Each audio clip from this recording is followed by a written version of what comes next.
चलिए आज हम बेसिक एबीसी ऑफ परफ्यूम को समझने का प्रयास करते हैं। चलिए शुरू करते हैं। आप लोग इस बोतल पर देख पा रहे हो ईडी चॉलेट, ये नाम इसके कॉन्सेंट्रेशन के बेस पे आया है। तो कॉन्सेंट्रेशन के बेस पे perfume EDP, EDT, EDC and perfume.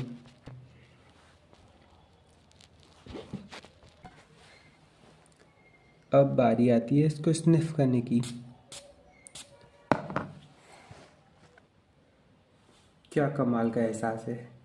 तो जैसे ही मैंने इसको स्निफ किया, सबसे पहले जो ये फील दे रहा है वो इसके टॉप नोट्स हैं।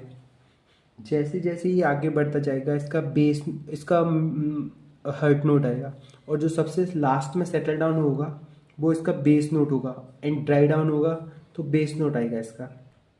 तो ऐसे परफ्यूम की खुशबू को 3 बेस में बांट दिया जाता है। जो सबसे पहले आपको जो फ्लेवर आता है वो टॉप नोट होता है, उसके बाद धीरे धीरे इसका मिडिल नोट, और सबसे लास्ट में इसका बेस नोट देखने को मिल जाता है।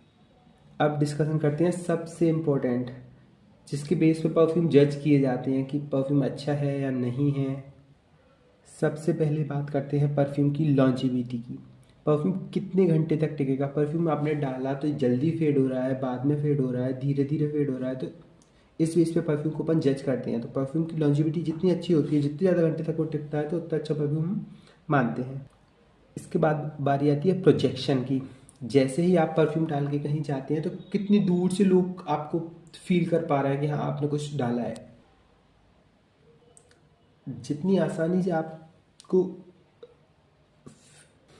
जितनी आसानी से आपको समझ पा रहे हैं, आप तो जितनी दूरी तक लोग बाग आपको फील कर पा रहे हैं कि हाँ आपने कोई सा नोट्स डाला है या परफ्यूम डाला है, तो उसको बोलते हैं अपन प्रोजेक्शन। इसके बाद सबसे चीज़ आती है सियाज। ये गजब का वर्ड है और इसका मतलब भी गजब का है। सियाज मीन्स होता है एक ट्रेल बनाना। जैसे आपने परफ्यूम डाला, आप गली में निकले, तो गली में आप जो पीछे खुशबू छोड़ते हुए जाओगे वो होता है परफ्यूम का सियाज। और ये परफ्यूम, जो अच्छे परफ्यूम होते हैं, बहुत गजब की, मतलब कई कई परफ्यूम ना गली में महका देते हैं पूरी।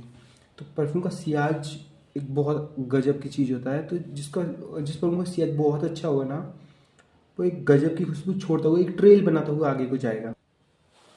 इसके बाद बारी आती है बीस्ट मोड परफ्यूम। आपने बहुत परफ्यूम सुना होगा, बीस्ट मोड परफ्यूम है ये। तो बीस्ट मोड का मतलब होता है परफ्यूम, जैसे मैंने आज परफ्यूम डाला, मैंने क्लॉथ्स पे आज परफ्यूम डाला और मैं परसों भी उसको फील कर पा रहा हूँ। तो ये है परफ्यूम का बीस्ट मोड होना।